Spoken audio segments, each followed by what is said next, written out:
poliitikat ja kõik üldse ei poolda. Ja ta ütlebki ka, et seal tuleb kõige suurem raha tuleb relvatööstusest, sõjatööstusest. Aga minu arust ja Ameerika ootab ka hirmsalt seda, ootavad hirmsalt seda, et minu meelest rohkem. Ja nüüd algab tere.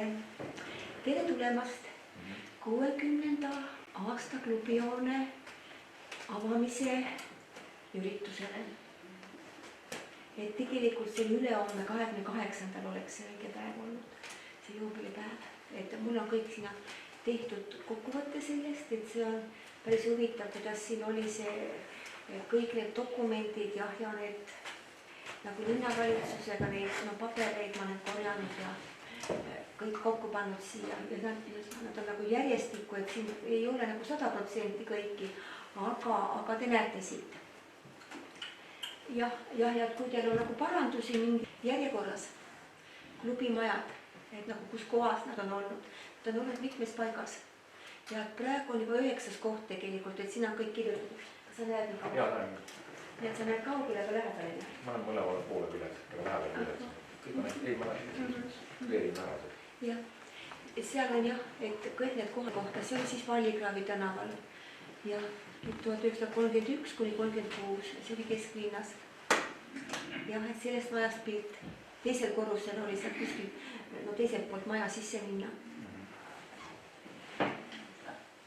Jah, 5 aastat oldi seal.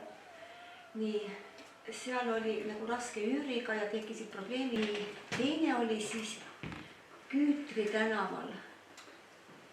Ja 36 kuni 42 jälle kesklinnas.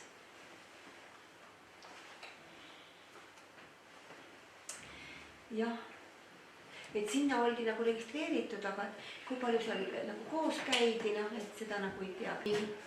Siis tuli Kloostri tänaval, jälle kesklinnas. Aga seal klubiruumi nagu ei olnudki sellist. Jah, ainult pidi nagu kokku leppima enne, kui sinna taheti minna. Ja siis juba, kus ta Adolfi tänav 27, ma avastasin selle. Jah, et see oli nagu ühingut teise nagu ajal.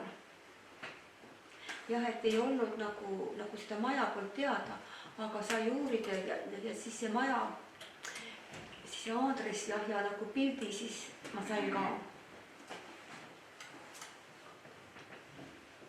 Jah, et siis ega need sõjaaegsed dokumendid ja paberid, neid on vähe alles ja seda oli raske teha kindlaks, kus kes mis.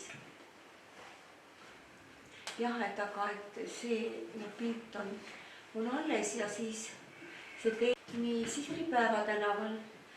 Ja Päeva tänaval jah, et siin on lausa kuudega jah, et veebruarist 46 kuni 48. Need kogu aeg on nagu kesklinnas. Ja seal 49 kuni siis jah, juba pikalt päris. 52 on seal. Jälle kesklinnas.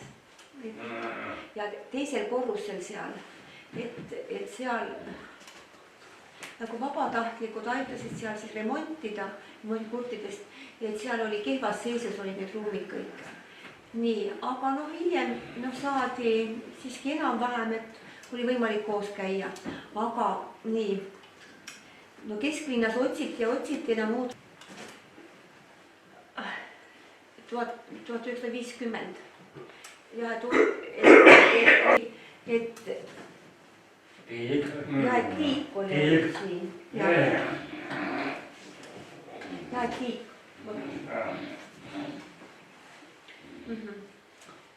Jah. Ja siis siin nagu majad olid, mis siin olid olnud, olid nagu purustatud ja siin oli väga kehv seis oli kõige siin ümberringi. Ja siis joonistati plaan ja hakati siin osas.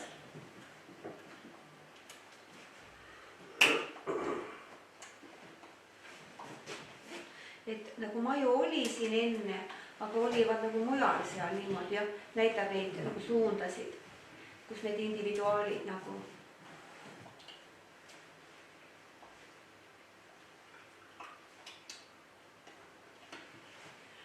et seal, kus praegu on. Jah, et no, unistus oli küll selline, noh nagu joonistati ja jah, et siin oli nagu kunagi see Tammelinna need mõist. Et siis no, punanurk ja siis puidutöökoda oli all seal. Ja hiljem nagu tuli juurde palju nagu, kui see 53 praegu, mõtled sinna alale, et vaat sinna võib ehitada.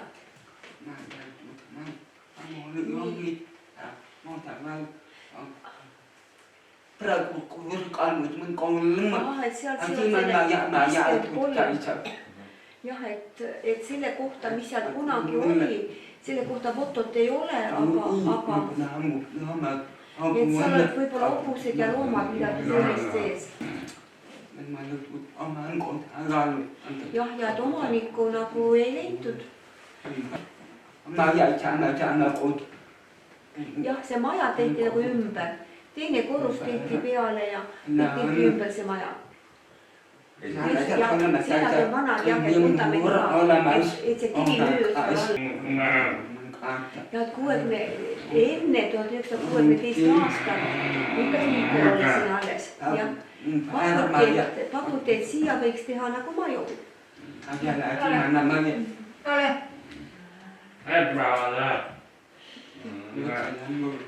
Jah, et kõigepealt hakati ehitama, joonistati ja tehti ilusti nagu 60ndal või siis 50ndal, noh midagi enne 60ndad aastaid. Joonistati, et pidi olema nagu Stalini stiilis nagu maja. Jah, et niimoodi pidi, et oli sunniviisil niimoodi, sellepärast, et muidu nagu Moskva ei toeta seda asja. Jah, ja siis need joonised kõik läbi, jah. Jah,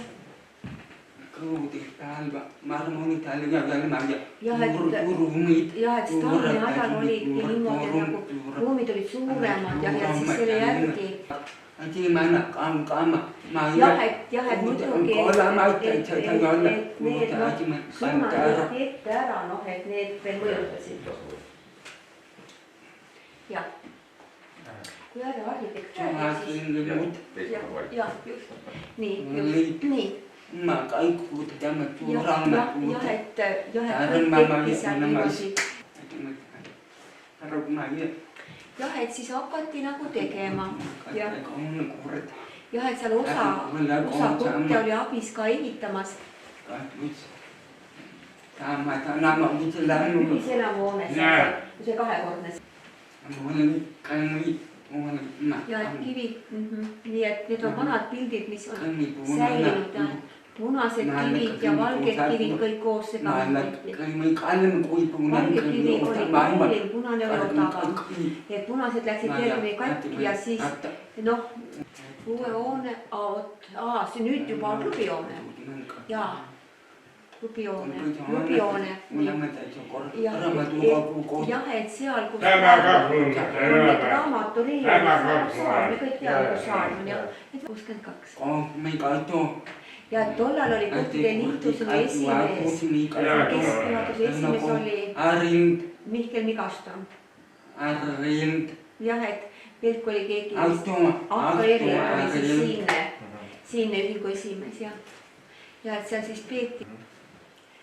Jah,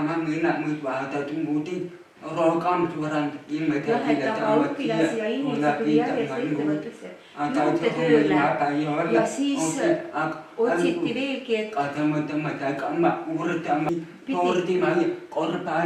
pidi, esialgne plaan oli veelgi, et teha veelgi suurem hoone selle kõrvale, et veelgi koolisaal ka, et pidi tulema, aga otsiti lahendust kuidagi, võib-olla oli liiga kallis ka, täpselt ei tea praegu.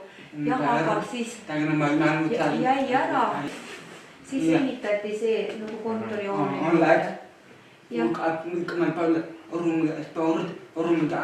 jah, et kui oleks võib-olla nagu spordijoone või see spordisaal tehtud ja need ruumid on näha. jah, see on 70-ndatel kuskil. jah, et kõik need joonised ka. jah, et see klubijoon on kahekorne, aga see on kolmekorne. jah.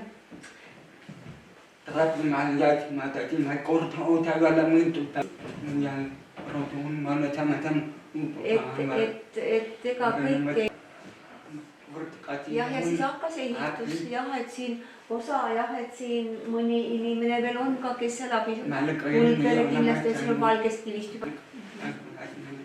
jah, et see klubijoone on kallu teema.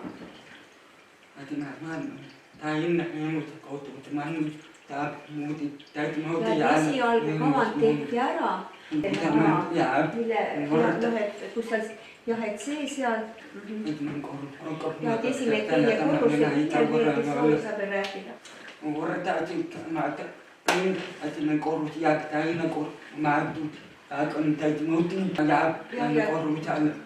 esimesel korrusel seinad jäid, teisel korrusel tehti seinte parandus ja tehti nagu lammekatus.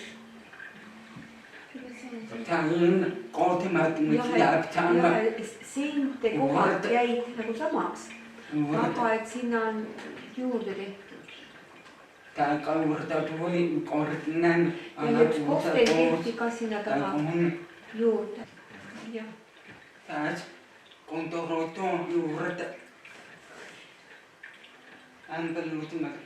jah, et siin oli nagu kontoriruumid, aga seal oli üldiselt nahapala.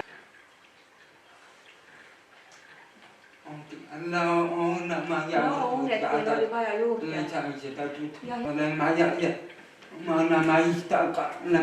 jah, et see, mis seal oli, meil praegu pole vaja. korteritega ammu tehtud see, mis ta siin on rida. jah. vaat seal otsas oli enne vana maja. jah, ja nüüd veelgi järgmine vaatame edasi. viimasel ajal nüüd ehitatud juurde ei ole. Eesti Vabariigi ajal 1990-ndatest aastatest edasi öeldi, et noh, et ma ütlen, et kommunismi aeg sai siis mööda. jah, ja noh, nüüd enam juurde ehitatud ei ole, nii et väga omad kommunistide otsused. nii. aga suurem punt on küll tuleviku kohta unistus, mis on. jah, ja selle kohta kõik. jah, et kui raha hakkab nagu tulema, aga 3 korda miks? jah, et siin meie ruumides praegu on ainult rohkem õhtupäike, hommikupäikest siin nagu ei ole. jah, need aknad teha nagu jah, et kui hommikupäike on ka, et siis ja õhtu ja et ongi kõik, oligi siis Porkulis sel ajal. et siin kurtide ühinguse esimees kutsus sealt Porkuni koolist mind ja Koit Püvit ja veel sealt mõnda õpilast siia, me olime juba nagu viimases klassides lõpetamas kooli. tookord seal oli 11 klassi, nii et noored olid tavaliselt 18-19, kui seal siis lõpetati. no aga see oli põhikool. jah, et siis see pidu algas peale, nagu Migastosin siis kiitis siis neid tublisid, kes siin aitasid seda. et see ehitus ju kestis tükk aega tollal. ja toodi siis neid kive ja kõiki, Maimu räägib üksikasjalikult, et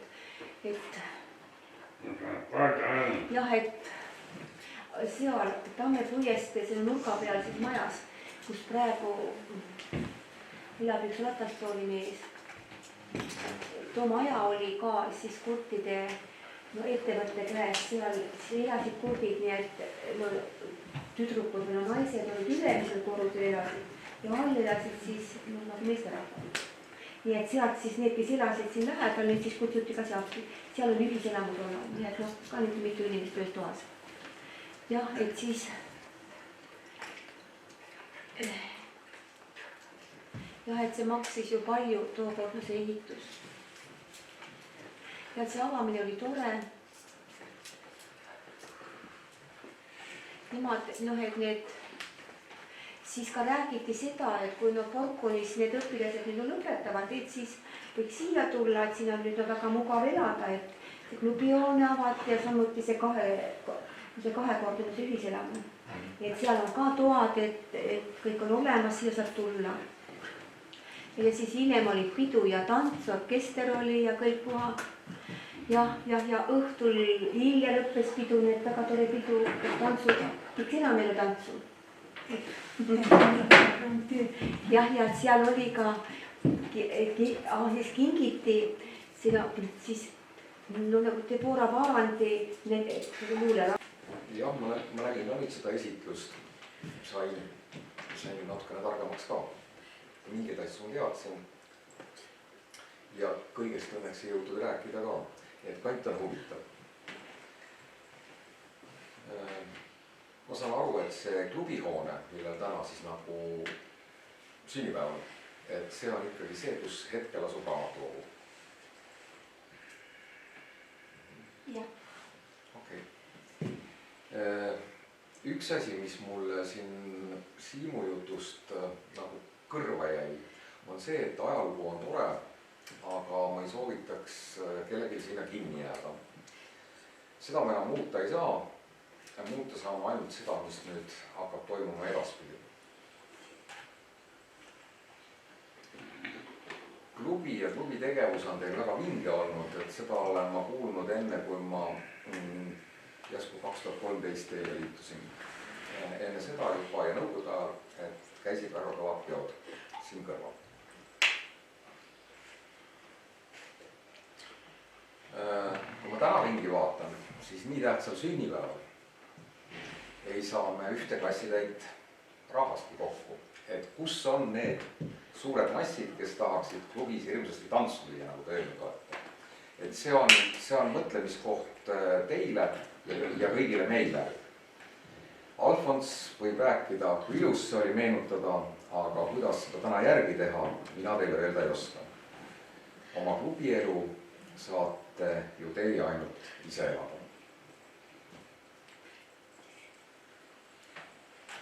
Siimu plaan mulle meeldib, ilma akendeta uus hoone ja lause, et kui ajad muutuvad ja raha hakkab tulema. Mina ei tea, kus see raha tuleb. Kunagine peaminister on ütlenud, et seina seest tuleb. Kas meil on see sein, kus seda raha tuleb?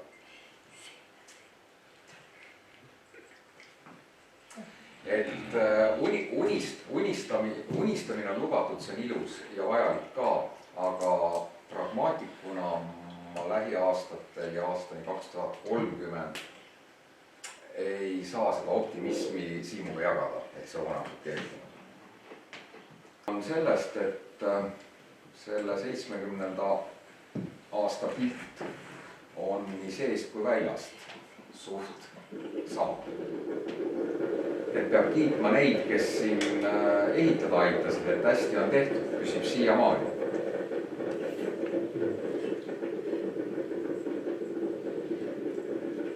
Nüüd 2000, ma vaatasin arhitektuurne lahendus või see ehitus põhimõtteliselt on mitte Stalini aegne, vaid on Hruštšovi aegne. Et Tartus on Hruštšovkasid veel ja veel. Hruštšovi viibe, nii teevad. Võib-olla. Et see tegelikult ei ole sellele hoonele ümberehitamiseks üldse halb, sest välimised seinad on kandvad ja paneelid lähevad üle. Siin vahepeal võib suhteliselt rahulikult toimetada ja seinasid ja avasid muuta. Ja siis on eskiisprojekt on oodanud siis võimalikke uusi arenguid. Praegu võivad kõik, kes siin elavad, rahulikud olla. Mitte midagi siin lähimatel aastatel kindlasti muutuma ei saa. sest enne kui siin midagi muutuma hakkab, siis lisaks eskiisile on juba vaja, eks ole, projekteerijatel projekteerida, see võtab aega. Ja rahastajaga kokkulepped võtavad aega. Et mina julgen arvata, et isegi kõige paremal, kui me täna ütleksime, et me saame sellega hakkama ja meil on põhimõtteliselt kokkulepped, siis lähema paari aasta jooksul siin midagi sündima ikkagi ei hakka. Et keegi ei läheks siit ära, et homme hakatakse siia ehitama, ma olen neid jutte kuulnud, et kaubanduskeskuseid ja mis iganes vees, kõik peavad juba kolima hakkama ja mõni mees istubki juba oma ompsuga trepi peal. Ei. Seda ei ole. Ja suurem tuli on nendes hoonetes hetkel kustutatud, et ei ole seda ohtu, et mis iganes ametkond on see elektriga seonduv või mõne muuga, et meil ei ole seda ohtu, et keegi tuleb lükkab meil voolu välja, sest meil vooluvõrk ei vasta, meie veetrassid ja kanal on siukene nii ja naa, aga enam mitte katastroofiline, nagu ta siin mõni aasta tagasi oli. Et sellised parendused oleme suutnud teha, et seda asja selliselgi moel nagu koos hoida. Palju on siin küsitud ka, et aknavahetus. Tuleb üks, ütleb, vahetan ühe akna ära, tuleb teine, ütleb, ma vahetan siin 2 akent ära. Sellisel kujul me seda teha ei saa, et kui me saame teha, siis me saame kogu hoonel vahetada aknad ära. Selleks on vaja teatud protseduurid, eks ole, läbida ka ja nõusolekut saada Tartu linnavalitsusel. Et nii see ei õnnestu, et teeme ühe ja siis järgmine aasta teise. Et